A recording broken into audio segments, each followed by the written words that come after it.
Good evening, wrestling fans. I'm Jeff Upson. You are listening to the Power Hour, and I got Eric Knopsnyder, and we also got a special our guest correspondent.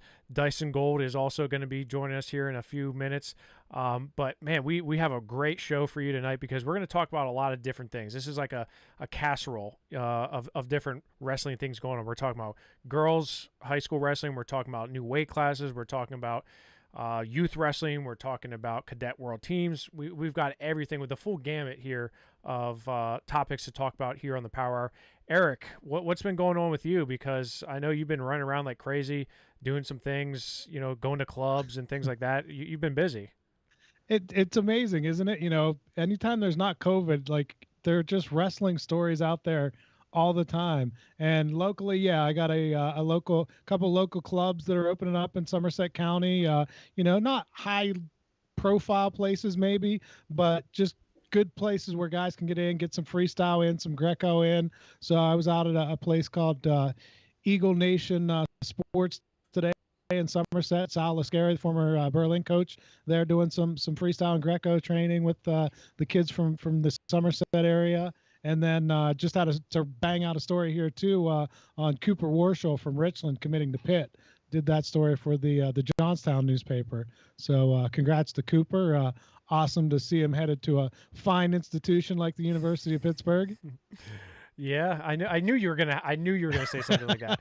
And it's funny. I texted his dad. He hasn't texted me back yet, but I texted him and said, even from a West Virginia graduate, I'm really proud of him. And he's a quiet 2-time state place winner. I think I don't think he nearly gets as much hype as maybe he should. But yeah, I mean he's a great pickup for Pitt. I know that's a school that he's been looking to go to for a while, and it actually segues nice into what we've been doing recently. And we just published our 2021 college commitments all on Rockfin. You can see all the wrestlers from Pennsylvania from the class of 2021 and where they're going.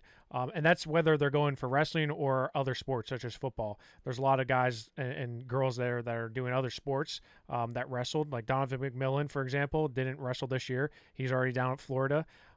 Different wrestlers doing different things, which is great to see, but we have a complete list there for you to check out. We also have got the Cadet World Team Trials coming up, and I know Dyson is chomping at the bit to talk a little bit about that. We're expecting some big things from Team Pennsylvania coming out of Wisconsin. So Dyson, first of all, how's it going? What you wrestled this weekend? Tell us about the competition. How was it this weekend? Yeah, this weekend it was a tough competition. I went 3-4. I wrestled pretty well, a couple matches, but yeah, didn't wrestle too bad. But yeah, it was a tough competition and definitely a lot of good wrestling there watching as well. So you've been kind of like the point man on the UWW Cadet World Team Trials that are going on in Wisconsin Dells, Wisconsin, starting tomorrow. Tell us a little bit about what's going on, because I know we talked about it on the last show, all the different wrestlers from Pennsylvania that are going to be there. Bo Bassett at 45 kilos, Nathan Desmond, Sam Herring. Tell us a little bit about what's going on. Who's wrestling tomorrow, who you're looking forward to, and what are the storylines to watch here? Yeah, so like you said, a lot of tough PA guys going out there.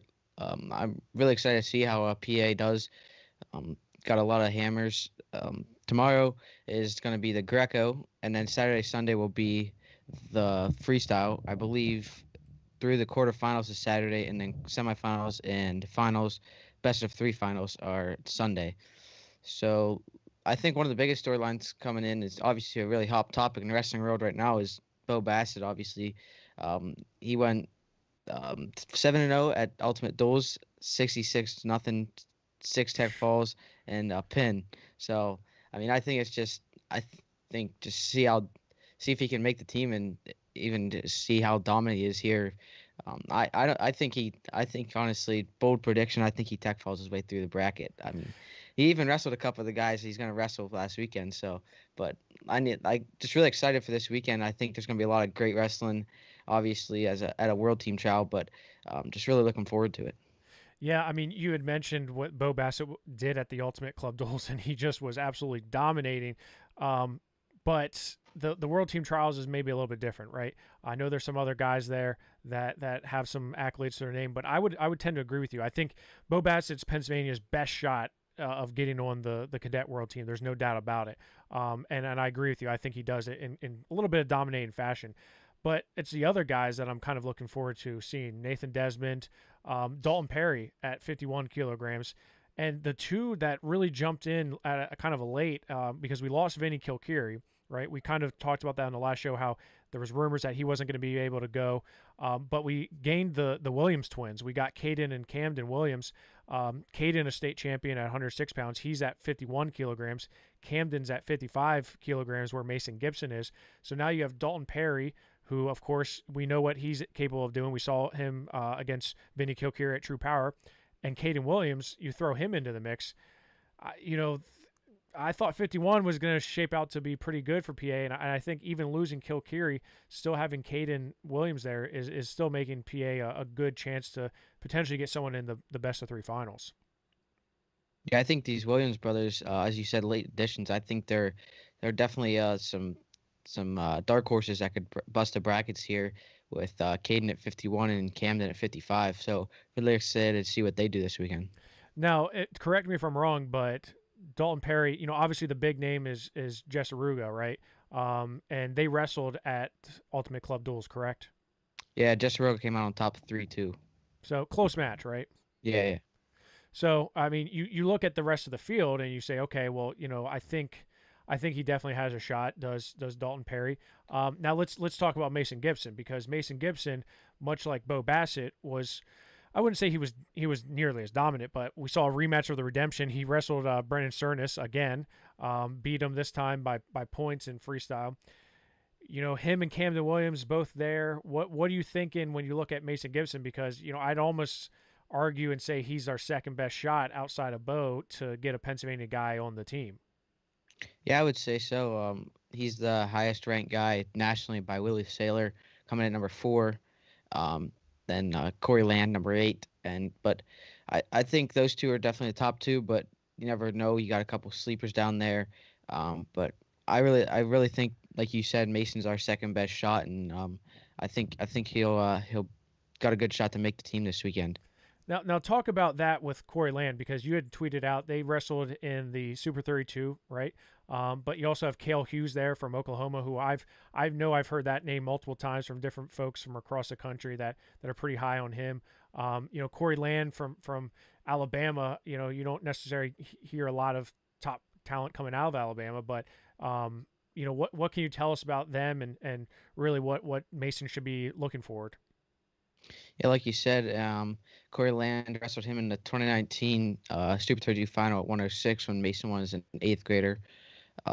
Spencer Moore, he's a real tough guy from Kentucky. I believe he's committed to North Carolina. So I think I heard Willie say that he hasn't wrestled much freestyle, but he's been real tough in folk style. So definitely a tough guy there.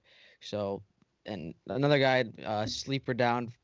Willie's been high on him. Gabriel Porter from Iowa. He's got good positions, freestyle savvy.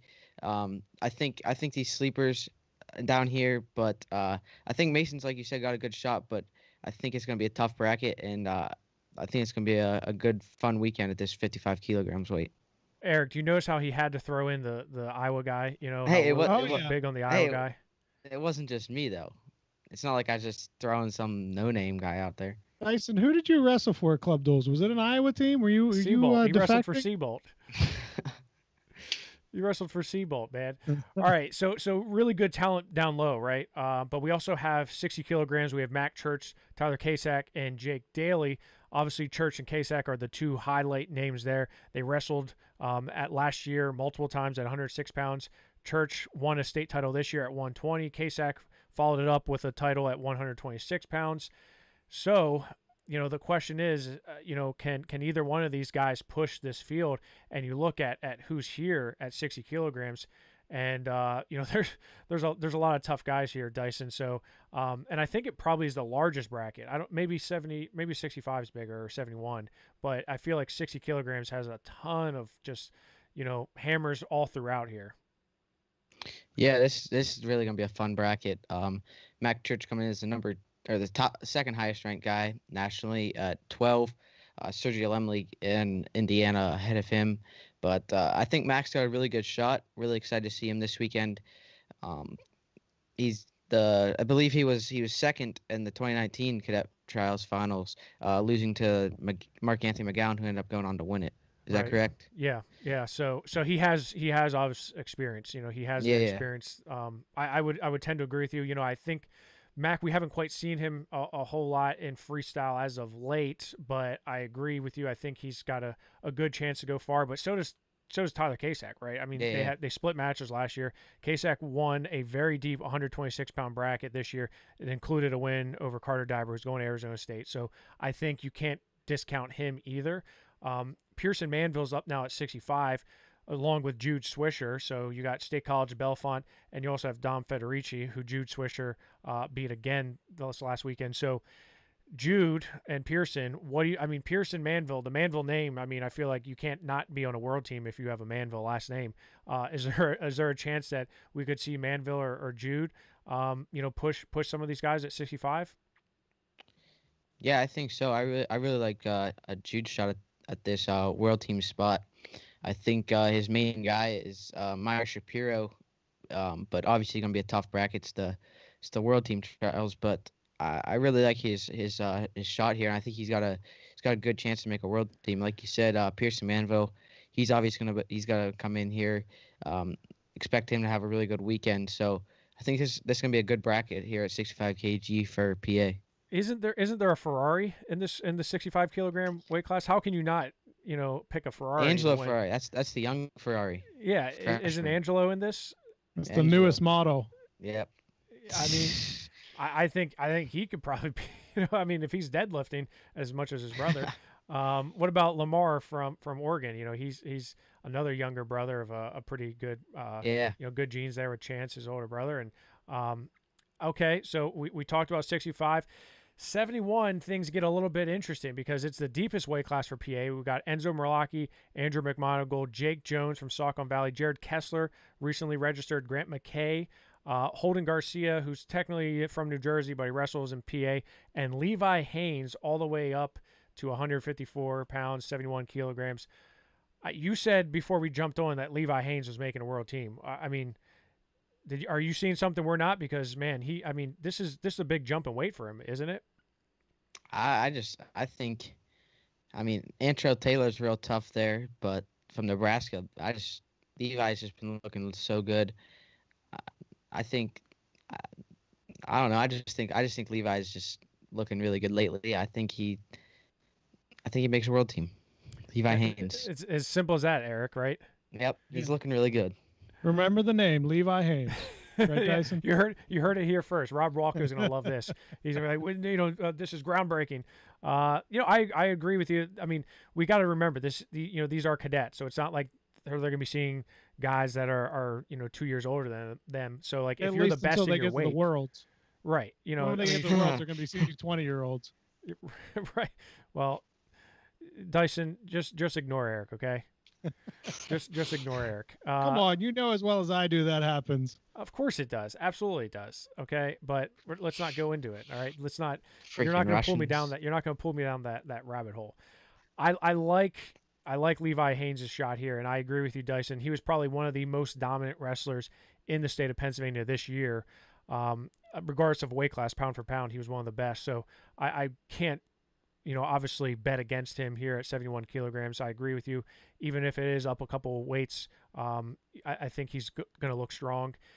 80 kilograms, we also have Gabe Arnold, who's not a Pennsylvania wrestler per se. He wrestles for SEM, and he's going to be wrestling for Georgia, wrestling both freestyle and Greco-Roman. What do you like about those bigger boys up there, Dyson? Yeah, this is a tough weight here. Arnold number 2, Raleigh number 4, and Hayden Walters number 5. 2 Oregon guys actually there, but this is a tough weight class with 2, 4, and 5 in the nation. But I really like Arnold coming in at number 2 in the nation. I think it's going to be a real tough bracket, and really looking forward to this one. At 92 kilograms, Nicholas Pavlichenko from State College. He's there as well. So is Owen Vapemeer from Malvern Prep. So a couple big guys there, but it kind of thins out a little bit, right? We don't, obviously the lower weights are one of the bigger ones. We didn't really talk about 48 kilograms. Sam Herring, your boy, Nathan Desmond. What do either one of these two have a shot down at 48 kilograms, Dyson? I really like this one. I think Desmond's got a good shot. I think I think I'm really excited to see what he does this weekend. And Sam Herring as well. He's been injured, banged up for a while, but excited to see. I'm sure he's hungry. Hasn't wrestled in a while. Ready to compete. So excited to see Sam back on the mat and wrestling at the Cadet World Team Trials this weekend in Wisconsin. Yeah, it's about time we see him on the mat and not on the microphone. Eric, you got to see a little bit of the Ultimate Club Duels results. What were some of the things that stuck out to you in looking at some of those results from State College? Well, one of the first things I was watching live, and I know I texted Dyson in the M2 Magicians versus Seabolt match, and Mason Gibson. I mean, I know it seems like we talk about Mason for about 5 every episode now. Yeah, Jeff, did you see his throw? I still don't know how he did it. I watched it like 5 times, and I still can't figure it out. It was a 4-2 match. He was up 4-2 with a minute left. If he blows that, he's probably going to lose. But as Dyson said, they won because of it, because they won by a point, and he was able to throw, get the pin with less than a minute left. It was just an incredible sequence there. Like I said, I've watched it multiple times, and I'm still not sure how he's able to do that. It was almost like a WWE move. Yeah, it did not look possible. It didn't look like he had anything to back arch from there. Like there wasn't a lock. It was crazy. So if you look, and like you said, and you said this, Dyson, is if he does not do that, they don't win the match, right? I mean, they're going to lose the match potentially. He gets the fall. That was McKinley Robbins, was it not? Correct. That was. Yeah. And Dyson was big on him coming into this one. No, I wouldn't say I was not big on. You were. No, I mean, what Iowa guy weren't you big on? I did not say anything about McKinley Robbins. It must have been the group text. It must have been the group text. All I said was that he wrestled Mason well. Okay, yeah, he may have.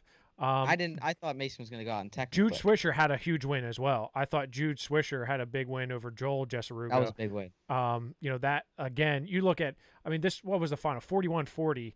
M2 Magicians won it. And Dyson, we got to talk about what you saw at 180 or 129 kilograms. Why did you think that Nick Feldman? I mean, he won by tech fall, right? He won by tech 14-4 over Bradley Hill, but you tweeted out that you thought there was it 4 for red instead or 4 for blue. You just got eviscerated on social media. Brock Heights, Adam Fellers, they all got on you and said you need to wake up. So this is my. I have a young freestyle mind. I don't know the scoring too well, but so Feldman hits a double. Bradley Hill, it was a chest wrap, throws him through. I don't know. He double legged and then threw him through.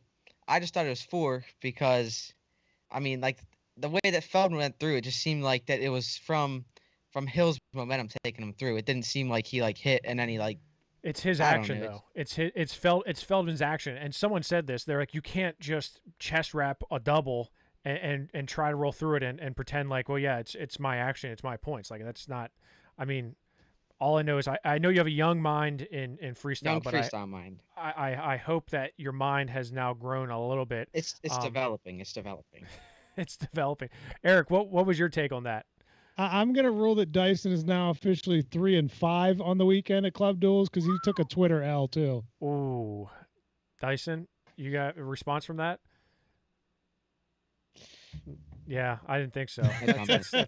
That's tough, man. That's tough. There was a lot of good wrestling at the Ultimate Club Duels. I know we talked about M2 Magicians. I saw some other ones that I thought were pretty impressive. Dalton Perry He beat Kai Sheptick from Waynesburg, who we saw this year as a freshman, 10-0 tech in 57 seconds. Dagan Condomiti, younger brother of Jagger Condomiti, beat Ty Linsenbigler in a 12-11 match. That was pretty crazy. He actually won by fall in that, but he was up 12-11 at the time of the fall. Really fun match. If you have a chance, go back and watch that one. Pinero Johnson beat Grant Mckay. Of course, Pinero was third in the state at 152. Grant Mckay won the state title in dubweight. Pinero beats him 6-1, but then Cole Spencer beats Pinero Johnson 5-4. So Cole Spencer's been having a really good offseason or postseason, I guess you could call it, since wrestling for third place at the state tournament. Joey Senapal beat JoJo Subishin 12-2. That was a big win over a state medalist. So a couple guys that I was very impressed with. Somebody I think you wrestled him, Dyson, is CJ Horvath from Freedom, Bethlehem. He was wrestling for Lost Boys and beat Kai Sheptick 10-0 as well. There was a lot of young talent here. Jason Torres from Malvern Prep is going to be a problem. He is going to be really, really good. So is Maddox Shaw from Thomas Jefferson, younger brother of Max Shaw. Maddox is a guy who I think is probably going to even eclipse his brother, Max, who's at UNC right now. But he also had some really good results on the weekend. Yeah, that was a tough tournament, like you said. A lot of good results for PA guys. Pinero looked really good in that. I did get to see that match between him and Mckay because I was actually on Mckay's team. That was a really good match by Pinero. He looked really good in that one. What, Dyson, were there any other things that stuck out to you? Like any things that, we weren't there, we couldn't see, something that anyone that jumped out at you that maybe you didn't know beforehand that you do now? Not really. I mean, M2 Magicians, they were obviously, as we all know, it was a loaded team. But it was, like I said, a tough tournament. It was a lot of great matches and fun competition. Okay, well, Dyson, I'm assuming you don't want to say bye to Eric because of the way he abused you. Well, why do you try to get everybody to hate me, Jeff? I don't want anyone to hate you. I'm just stuff up with Greg. Just saying. Come on, that was funny, Eric, Dyson. I was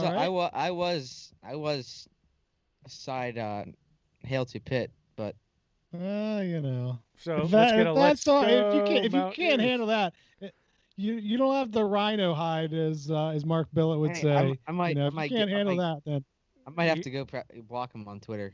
You're not tough enough for Pitt if you can't handle that. Well, you can't move the Iowa because they love tough wrestling, and if you can't handle a little bit of heat here, as Mark Billett would say, when you're around us, you got to have your rhino hide on.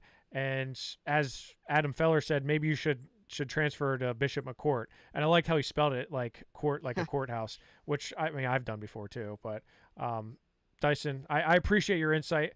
You are our frontline reporter. Not only were you there in spirit, but you were there in actuality. You were wrestling. You were really embedded in it. So I appreciate you being there. Being our eyes and ears at the Ultimate Club Duels. Hey, Cadet Trials this weekend. Yeah, you mentioned that. Yeah. Yeah. Cadet Trials Friday, tomorrow Greco, Saturday, Sunday. Gonna be a fun tournament. Tune in. All right. We'll be sending you and Eric to Budapest here if three or more PA wrestlers make it. We're going to Budapest. 3 or more. That's the over under. That's the over under. So if we get 3 wrestlers from PA on the Cadet World Team, we'll be going to Budapest. I might have to throw on my PA shirt. So what, instead of your Iowa shirt? Appreciate that, Dyson. Yeah, of course. How many does IA Wrestle need you to? How many does IA Wrestle need for you to go to Budapest, Dyson? That hasn't been discussed. Okay, all right. Well, Dyson, we appreciate your time here tonight. Go do some homework. Go do something. Eric and I got adult things to talk about. All right. Wow. All right. And I'm the bad guy, man. I'm just kidding, Dyson. Thank you. All right. We'll talk to you soon. Cadet Trials this weekend. Tune in. All right. See ya. Bye. See ya, Dyson. All right, Eric. So we talked about Cadet World Team. We talked about Ultimate Club Duels. I want to shift gear to the Reno Worlds that took place in Tulsa, Oklahoma. The World of Wrestling puts on the Reno Worlds every year, and this year it was in Tulsa, Oklahoma. But I believe it was last year as well, because we had Bill Bassett on to talk about how well they did down in Tulsa for the Reno Worlds. what really stuck out at you, Eric? Because I know we been looking at the results for the last couple of days. There was some actually. If I look at, so I'll just jump in because I want to cut you off here. There was quite a few wrestlers that I saw from the Mad Assassins Wrestling Club, a really good club from out in the eastern part of the state, kind of the Scranton area. Anthony Ivanski, who was the younger brother of a state champion, Ivanski, he took 7th at 135. Cohen Deputy from our very own Chestnut Ridge, Cohen Deputy took 1st at 43 pounds in the 6 and under division. Steve Middich, I'm assuming that's Steve Middich Jr., so we should put a junior there, so that way we know that it's not Steve Middich, because he had been wrestling through like his 30s. He won the 49, or I'm sorry, he took 2nd at 49 pounds in the 8 and under division. Marco Unless Hutcherson, he's on the Kyle Dake plan. well, if he's on the Kyle Dake plan, then he very well could. He might be back at 8 and under. He that reverse aging thing is a real thing. Marco Hutcherson from Kiski area, he won it at 75 pounds. He's from Hutchie Hammers. Also, Nelson Villafane the third from Mad Assassins won the 52 pounds at 10 and under division. I was very pleased with seeing a lot of these wrestlers that we've been accustomed to seeing in the Pennsylvania circles and kind of the youth ranks here compete at a national event like this and do well. Chris Dennis from East Coast Bandits won 96 pounds. And even in the girls division, we had Madison Healy. She won it. She won at 64 pounds. And Shannon Logue from Malvern, she took 4th at 73 pounds. So there was a lot of good wrestling there. And, we saw some names that we're familiar with. Fred Bachman, East Coast Bandits, again, he took 2nd at 70 pounds. And overall, I was impressed with the way Pennsylvania wrestled, Eric. Yeah, and that's great. Like you said, whenever, it's difficult to judge sometimes young kids, because some kids that do really well at that age level, that success does translate. We're seeing it as Bo Bassett comes up. He's dominated from the time he was in that 8-year-old category or whatever, and now, looking to make a cadet world team. But sometimes those kids, kind of fall off. They're maybe a little more mature than other kids at that age, and that works. So it's kind of interesting to look at it and see, though, it is a good base for what we're going to see, 3, 4, 5 years down the line. Yeah, I mean, you're right. And you look at the names who have come before, that have done well at events such as this. Yeah, I agree. It may not, it's a potential indicator for what's to come. Liam Reeves from Nazareth, he won at 49 pounds. He may have been a Triple Crown winner. I can't remember if he was. That's Steel Valley Renegades. And that's Whitey Klebove who runs that. I saw a ton of Steel Valley Renegades wrestlers, Mad Assassin Wrestling Club wrestlers here, Excalibur, obviously, from Wyoming Seminary, a couple Hutchie Hammers, a couple Young Guns, but it was a good mix of wrestlers from across the state. And I know we tend to sometimes push a little bit what we know in the West, but really these East Coast, Eastern Pennsylvania wrestlers did a really good job here.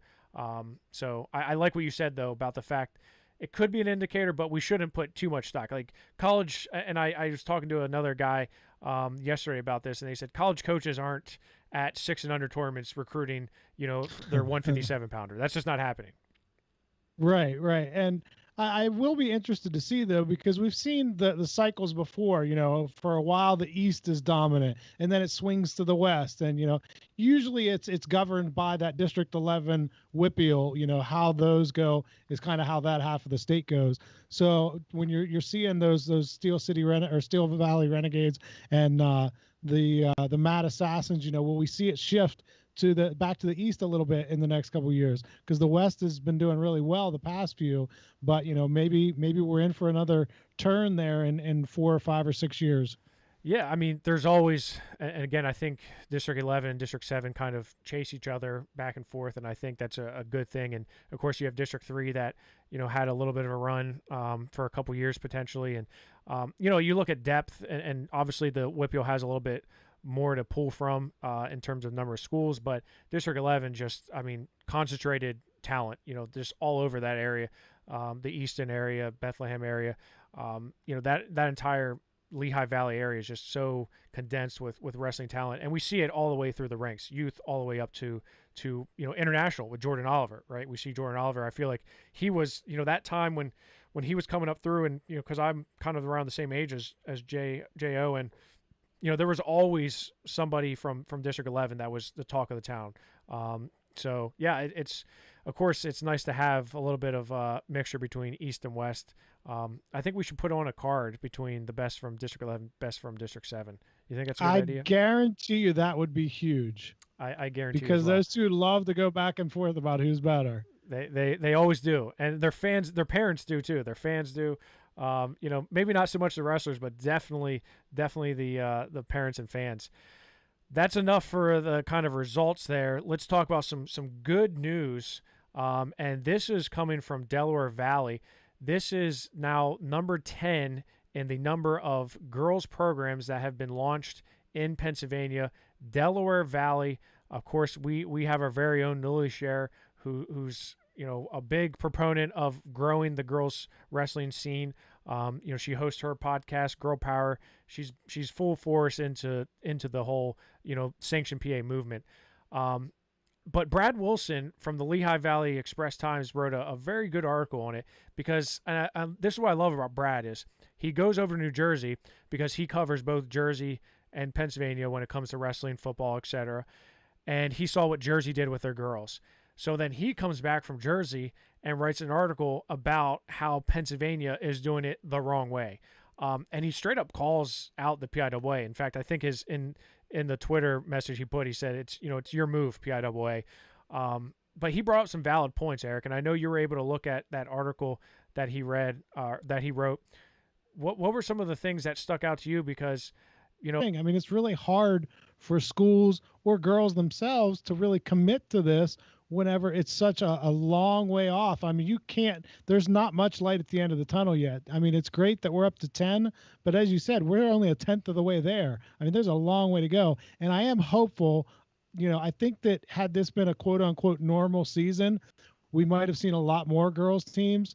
COVID wrecked everything. And not only did it probably make it more difficult to try to get girls to say, yeah, I'm going to wrestle if I have to wear a mask, but I'm sure it also made it more difficult on organizers who in a lot of cases are tied in with the boys programs to say, okay, yeah, I'm really going to jump in with both feet with this when I'm still trying to figure out when we're going to be able to practice, when I'm going to be able to schedule dual meets and tournaments and all this stuff. I think that just the confusion surrounding the 2020-21 season makes it really difficult to get that going at that point in time. About what I agreed with Brad is that it's not fair to say, show us you've got 100 programs and then we'll consider it. I mean, think about it. If we said, hey, we might start this tournament called the Surge, but we need 100 wrestlers to sign up before we're going to do anything about it. You think anybody's going to commit to that? I mean, you got to put something out there and say, yeah, we're behind this. Here's why you should be involved. You can't say, yeah, you tell us that you're coming and then we'll get ready for it. Yeah, I mean that's the most absurd thing I think in the argument is that you need to essentially sanction wrestling in your little fiefdom of your school district, and you need to sell wrestling 100 times. You need to get 100 different administrators, 100 different school boards, 100 different faculty and staff involved to say you'll even consider making it a sport sanctioned by the PIAA. So you're really just setting it up for failure, in my opinion, because you're going to because it's going to be dragged out, right? It's going to be dragged out for maybe a year, 2 years, depending on how long. And I think Brad said that in his article, like at this pace, we'll have it by 2025 or 2026, something like that. And again, I'm thankful for what the PIAA is doing, but I'm also saying it's not quite enough. You're not going to grow the sport of girls wrestling by saying, hey, we'll even consider it only if you have 100 programs, 100 schools. You would open it up. The floodgates would open if you said, yes, this is going to be a sport sanctioned by the PIAA. So now you don't have to necessarily go to the administrators, go to the superintendent, go to the school board and say, please let us start this team. Instead, now you're like, the PIAA already recognizes this. Let's start this up. It's like you're really stuck between a rock and a hard place, because what do, right? The PIAA, what they say kind of goes.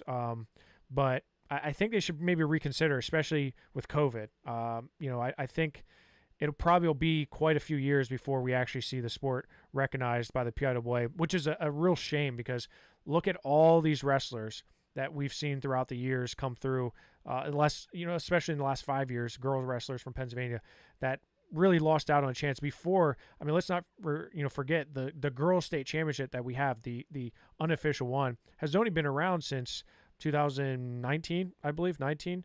So I think so. Only a couple years.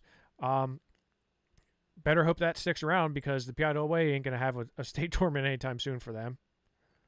No, and I agree with you. I don't think the we're there yet. Like I said, my hope is that if we can get COVID behind us and have a quote unquote normal season next season, that maybe there will be a lot more schools that jump on board and say, hey, we can do this. We can have 2 or 3 or 4 girls on and consider that a team, and we'll get behind it. Because I know I talked to some that were planning on doing that before this season, but as I said, everything just got thrown into flux with COVID and all the issues and all the other things that they had to do behind the scenes just to get their boys wrestling season, that they didn't feel confident and comfortable trying to launch a girls program at the same time with all that going on. So that's what my hope.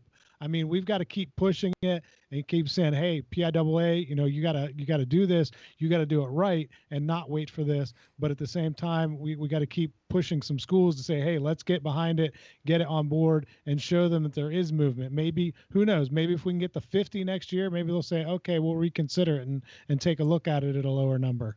I mean, 100 that's a lot of freaking schools. It is. That's a lot of. I mean, people looking at it like, oh, 100. It's not. Got $100. What are how many boys programs are there? Do you know? In PA? There's. I think close to. Is it 500? I think it's between 500 and 600. It's about between 500 and 600. I'll have to look at the numbers, but one girls for every 6 boys, it would be amazing.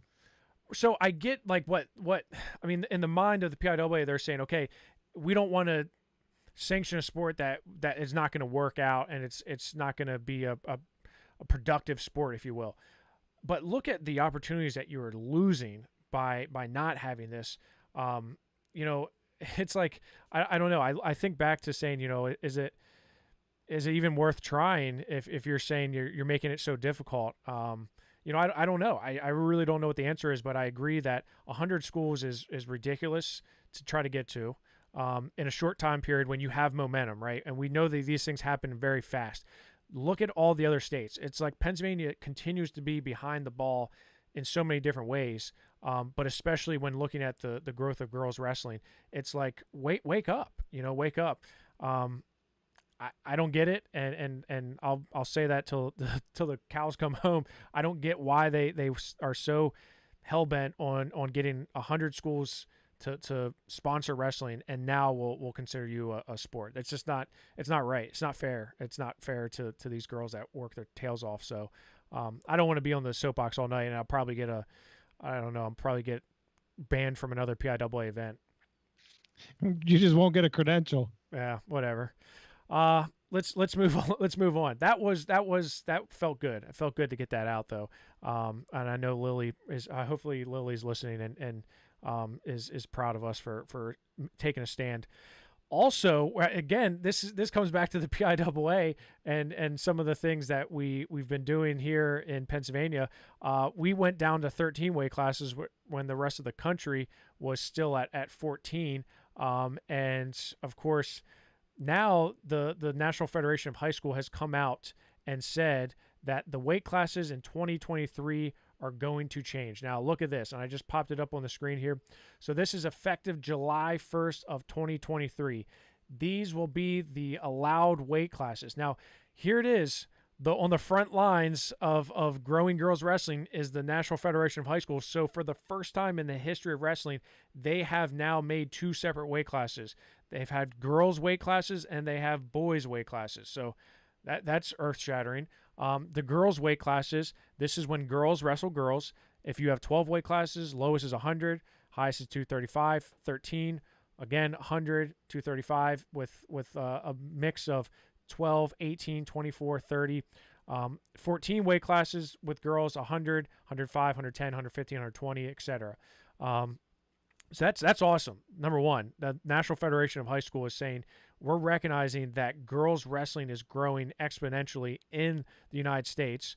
You look at the number of states that have sanctioned girls wrestling, it's growing. Every week it seems like there's a new state. But, you know, for us, it's like instead of getting to the state, we're cheering on programs, you know, sanctioning or supporting a girls team when the rest of the nation is cheering on states, right? And it's just kind of a neat parallel there because, you know, the United States only has to get 50 states to sponsor and sanction girls wrestling. Pennsylvania, on the other hand, we got to get 100 schools to do it. So, you know, screw us, I guess. The more interesting piece to this, not only is that there's a separation between girls and boys, but the boys side is this. They've recognized that states have different weight classes, you know, different number of weight classes. Obviously, with Pennsylvania being the one that came down to 13 weight classes. So what the National Federation of High School said is if you have 3 different options for weight classes. You can have 12, 13, or 14. So let's take, for example, Pennsylvania, which has 13 weight classes currently. Their weight classes will go like this: 107, 114, 121, 127, 133, 139, 45, 52, 60, 72, 89, 250, and 285. So the only change there is 106 to 107, 13 to 14, one up all the way until you get to 139 pounds. Then the rest are all the same. 14 weight classes, you still have 106. You have basically the old weight classes that we used previously, other than the fact that you have a 38, a 44, 50, 57, 65, 75. I actually really love those weight classes. The 14 weight classes for the boys, 6, 13, 20, 26, 32, 38, 44, 50, 57, 65, 75, 90, 15, and 85. I feel like someone at an auction place, you know, I'm like 55, 25, 55, you know. Those weight classes really appeal to me. I wish now the PIAA would go back to 14 because I really like those weight classes, Eric. Yeah. I mean, what is it you like? You like the change in the middleweights there? Spread. I take it. I like having I like the 50 to 57, 65. I like having a 65 to 75. I think that's a good jump there. And I also think that it's nice to have, instead of going from, you know, traditionally we had the 182, now it's the 75 to the 190. I don't know. I just like that. I think you have an easier time getting guys to say, all right, I'm just going up to 190, or, you know, I can make the cut to 175. I think 75 would be a really, really tough weight class.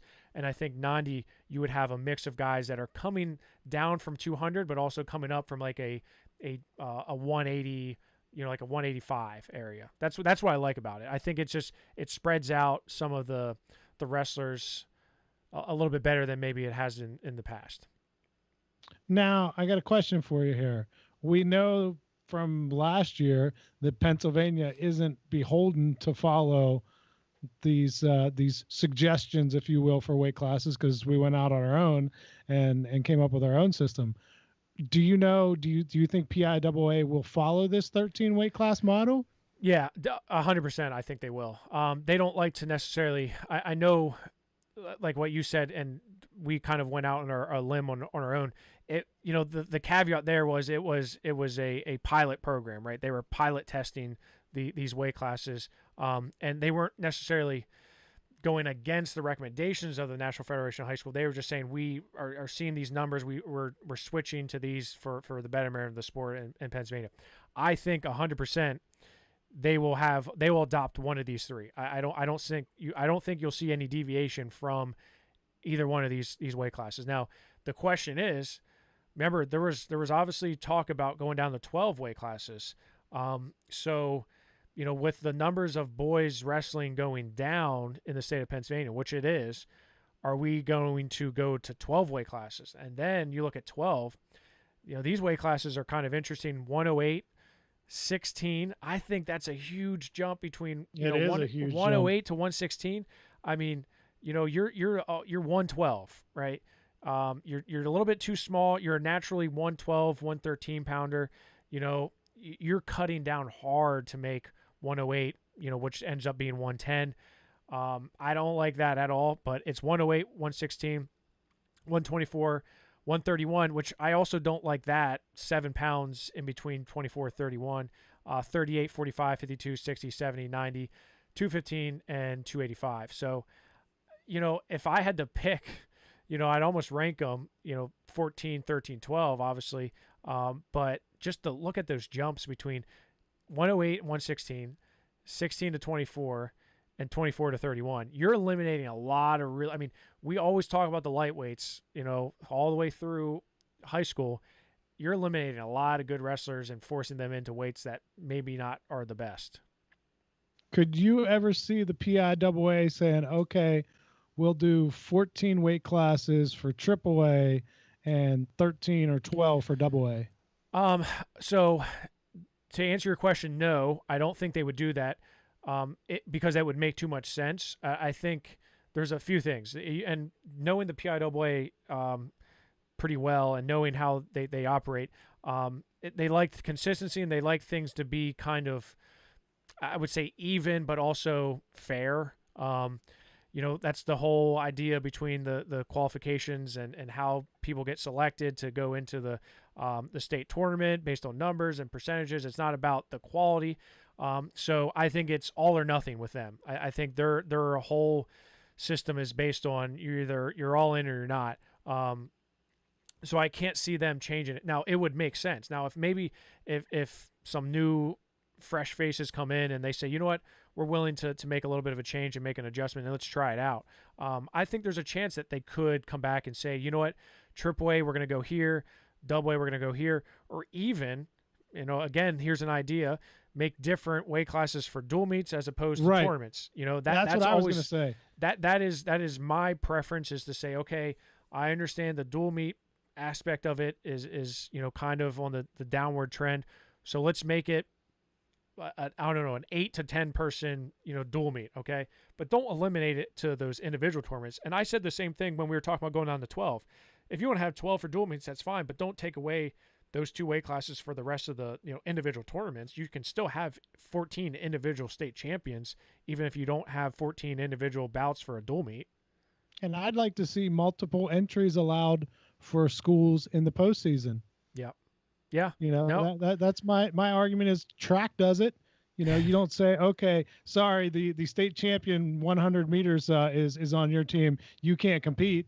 If you're the second best, you still get to go. Yeah. If school A has 3 of the top guys in the state at 285 pounds, why shouldn't it be able to go? Yeah. Because that weight you're stuck. If you're behind the best guy in the state, you can't, if you weigh 250, you're not cutting down to 215. I loved it when Caden Rogers and Jack Waymire from Malvern Prep wrestled in the Powerade finals. And, somebody asked me, I forget who it was. They said, they're like, oh, are they even going to wrestle? And I'm like, oh yeah, they're wrestling. And like they're teammates, but they are competitors and Caden Rogers had just beaten Maxed Out, who was one of the best in the nation. He wasn't going to go in and be like, all right, Jack, you're a little bit higher ranked in the nation. You go ahead and take this one. Yeah. You can have the Powerade title. Yeah. You have the Powerade title. I mean, think about it. You could have Alejandro Herrera Rondon and Dylan Chappell, both at 106. Coleman Scott and Drew Headley, both at 106. You have all these different schools, like you said, that just have, a lot of good wrestlers at the same weight. And even when you go into AA, you still have the same thing. I just think it's obviously on the numbers spectrum, it's a little bit more apparent and more prevalent in AAA. So anything that makes too much sense and would require a lot of changes and kind of shuffling and differences. And here's the thing, the PIAA does not like differences between classes. They needs to be kind of consistent. The way you get to the state tournament should be consistent. The way that, And I etc. get it, but That's just the sometimes way they are. sometimes common sense should win out. And you say, you know what? There's a better way to do this. It's it's fun. I'm a big Thomas Edison fan. I think Thomas Edison was great, and I love some of his quotes, and I have a magnet of his on my fridge, and it always says, there's always a better way to do something. Find it. And I always look at that when I'm going to get my baby's milk out of the fridge or something. I'm going and I'm like, there's a better way to do this. I'm always thinking of like, there's always a better way I can do this. I just got to find out what that way is. And like at the PIAA, like there's a whole heck of a lot that we could do better. We just got to find it. And in order to do that, you got to be willing to fail and to not be successful in that first try. Like Thomas Edison was. Like he failed multiple times before he ended up getting the success he was looking for. So, if you think about it that way, yeah, we have a lot we could be doing to better the support of wrestling in the state of Pennsylvania, which is the best state in the nation when it comes to wrestling. So why should we not try to be the best and do the best? But that's a whole nother story, Eric. You're going to get me banned from like life from covering all PIAA events. You're never getting it again. Yeah. Well, I guess it is what it is. I mean, it's suppression of free speech, and we won't get into that either. Now you just derailed me. Speaking of a better way of doing things. Yeah, did we get it with the youth? Yeah, so that definitely did happen. So let's talk about that. I'm going to put up the thing here on the screen here. Okay, so the PJW tournament. Let's start there. The PJW tournament has been around since 1963. All right, so 59 give or take years. I'm not very good at math. 1963. It was before you were born, Eric. It is before I was born. Yeah. Right? You were born in the 70s. You were a groovy baby, right? Yeah, exactly. 60. So the Pennsylvania Junior Wrestling Tournament has been around for a very long time. Okay. Well, they haven't had a tournament since 2019. The 2021 got canceled just like the rest of the world did. But the 2021 tournament did not happen this year either. So instead, the Keystone State Championships, led by Frank Volcano, Heather Marcuzzi, and some other folks, they kind of took it on and said, you know what, we're gonna do it for the kids, and Frank's he is the godfather of tournament running a wrestling tournament. Like he's just the guy, right? I think he can do it in his sleep. He's one of the best, if not the best in the nation at running a tournament. So the folks at the Keystone State Championship came out with a message, I believe it was last week. And it said essentially this, and again, I put it up on the screen here, that it wasn't their initial intention, right? They were just going to do it for 1 year and then kind of say, hey, PJW, here it is back. We took care of her while you were away. But that's not what they're planning now. They kind of said after the feedback, after talking to wrestling folks and parents and coaches and et cetera, they said it is their full intention now to push forward and host another Keystone State Championship in 2022. So now herein lies the question. Is the PJW dead and the Keystone State Championship now taken over? Now, it's curious to me because if you look on the PJW website, which is not a very good website, but if you look at the website and you look at the names of who's involved in it, you'll see a name like Frank Volcano on there. You'll see other names that worked with the Keystone State Championships on there. So is there kind of like a shift here? Who's still holding on to the PJW tournament? And again, you talk about history. 1963, you're talking about, the biggest names in wrestling have wrestled in the PJW tournament. Kerry Colott, he went from PJWs to the Olympics. Spencer Lee, Chance Marsteller, all of them have wrestled in the PJW tournament. Now you're saying we're switching gears. It's almost as if we said, you know what, the PIAA, you kind of been screwing up. So you know what, we're going to start our own state championships. It's called the PA Power State Tournament.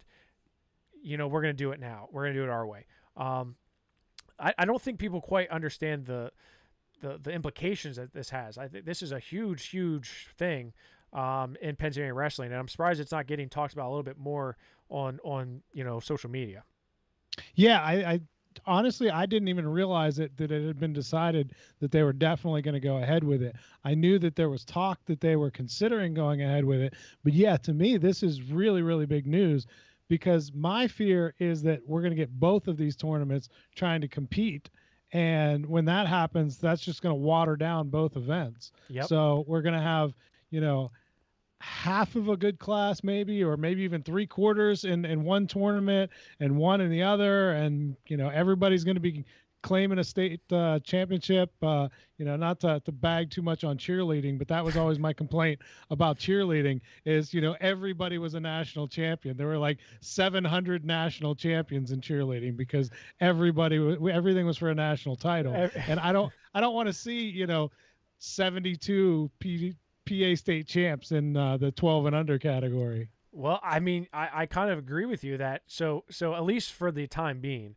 and whether this is a real thing and going to continue on, you're going to have two camps, right? You're going to have the PJW camp and the Keystone State Championship camp, and the one thing that the Keystone State Championship has in their advantages, they just they just had a state tournament, and from all the accounts, it was a pretty well-run and successful tournament. It looked like a good tournament. So you have the issue of, well, they just kind of showed that they could do a really good tournament. What can you do that's better, right? And the message that I read says that they're unhappy with the way that the PJW has taken their suggestions. And, I think the Keystone State Championship kind of prides themselves on transparency and doing what's best for all those involved, et cetera, et cetera. Again, I don't know. I fear the same thing that you were saying, that you're going to have two different state tournaments, two wrestlers that, especially if they're on the same weekend, maybe I'm going to be a double state champion. Maybe I'm going to win a PJW and a Keystone State Championship. I feel like you got to come to an understanding. This is almost like the Allegheny Health Network and UPMC, you got to come together something. You got to work together somehow. Maybe you can put your differences aside and say, you know what, we're gonna figure this out. Because I think, of course, and the people who suffer are the kids and the wrestlers, right? Because you have all these parents that are somewhat kind of crazy, right? There's let's be honest, wrestling parents are a little bit crazy, and you have all these parents that are just like vehemently against the PJW or vehemently against the Keystone State Championship because it's a Western PA thing. I don't know though. I don't see anything good coming out of this other than if the PJW would come back and say, you know what, let's work together. Let's implement what you kind of did at the Keystone State Championships into the PJW ways, and let's kind of merge the two together and give one heck of a product. That would be the best solution in my opinion. Yeah, I'm worried we're not going to see that though. It feels like, and I'll admit I haven't been closely in tune with this, but just as an outsider looking in, it feels like a divorce. And exactly what you said, the kids are the ones that suffer. Because there's going to be this split between the two camps. And the other thing I fear is I wonder if it's going to be a race to get your dates out and be like, okay, well, we're going to have it, we're going to have our qualifiers this weekend and try to get that in before the other one so that, you get everybody to your qualifiers early. And it may be a situation too where kids are picking and choosing and they're like, okay, well, Johnny went and he lost at this qualifier, so we're gonna try the other one now and see if he does better there and can get in there. And it's gonna be crazy with the dates to see how everything works out and whether they are on the same dates, whether they're able to find a way that's kind of different. I don't know. I think it's going to be really interesting, but it's scary too because I know I was talking with someone during the classic. And I said about, it was really surprised that at Maryland, they were kind of talking them up on Flow about, they were really shocked that the Whippy beat Maryland this badly. And I was like, really? I kind of expected it to be a butt whooping there because I don't think that Maryland wrestling is that great. And somebody contacted me on Twitter and said, well, they said they're not getting all the best Maryland guys because apparently there was some huge split in the coaches associations in Maryland, and like half of them sued the other half, and it got really ugly. And so they won't send some of their guys to events like this. And we don't need that in Pennsylvania. As you said, we're the best wrestling state. We and that's in part because we've been so well organized, and everybody kind of pulls together, whether you're District 7 or District 11 or District 3 or whatever it is. We pull together to do what's best for the sport, and I hope we continue to do that at the youth level, that this doesn't splinter us to where we really weaken the product for both of them. Well, I mean, like you said, that's the direction we're heading, is it not? I mean, that's like you said. I don't know if it's egos. I don't know if it's pride. I don't know what it is that's keeping the two sides to come to a reconciliation, if you will. But whatever it is, again, we're heading that way, right?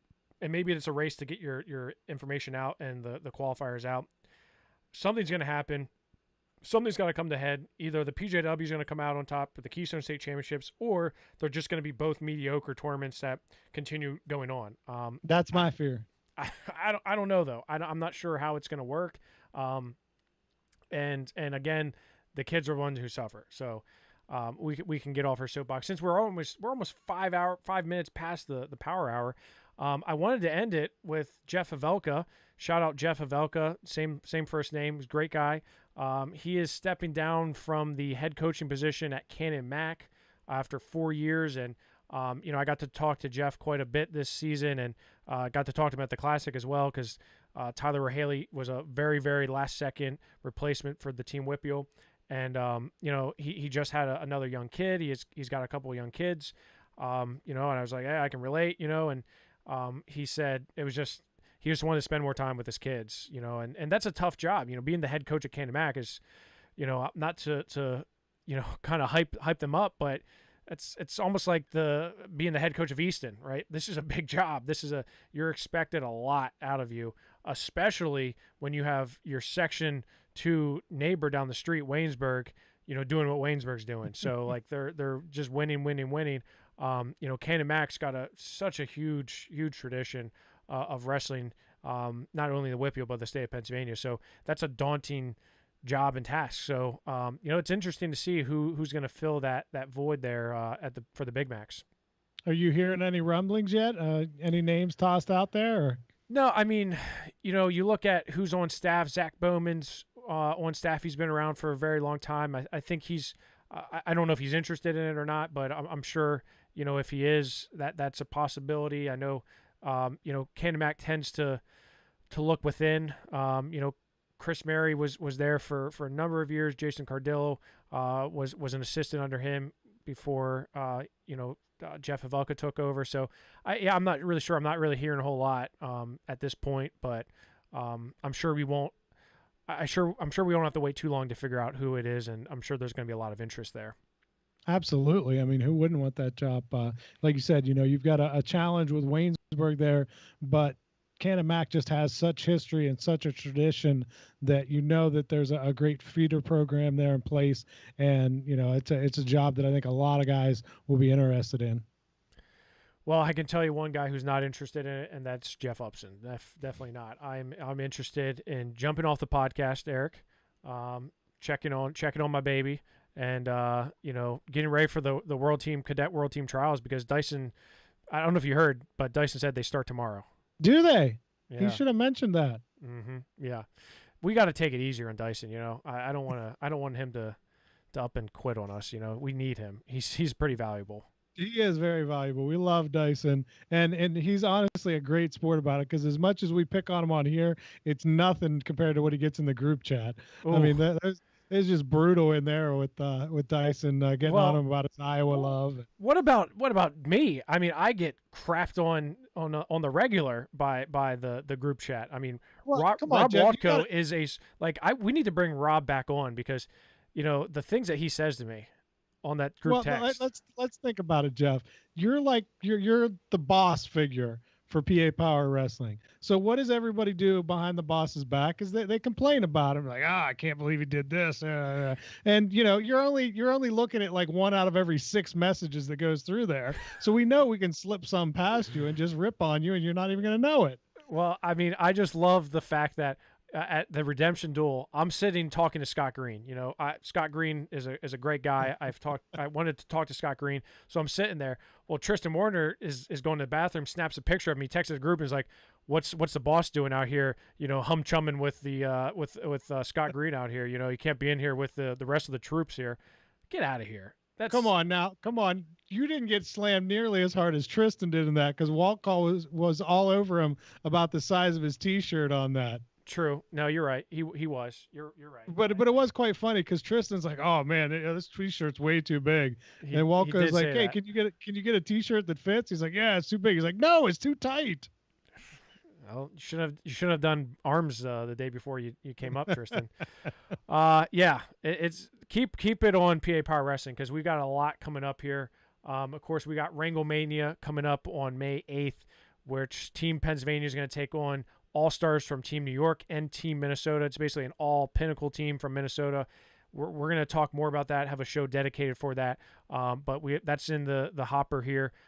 We got a lot coming up this weekend with National High School Coaches Association tournament going down in Virginia Beach. The Virginia Beach Duels are always one that a lot of Pennsylvania wrestlers go to.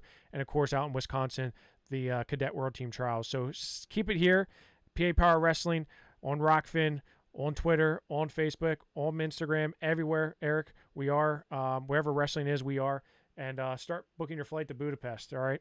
I'm looking on it, man. I just got to click on it. Okay, well, like I said, 3 or more. We get 3 guys from PA on the team or more, you're going. You heard it. Everybody out there. Jeff is he's in. I'm in. So I'm going. You're going, because I sure as hell can't go. As long as we can get a credential. You didn't tick off anybody at USA Wrestling, did you? No, I don't think so. I'm pretty close with Taylor. Gary Abbott's my boy.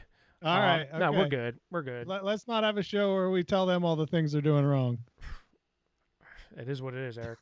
Hey, great talking to you. Thank you to Dyson Gold for jumping on. For Eric Knopsnyder, I'm Jeff Upson. Keep it classy, wrestling fans. We'll talk to you real soon.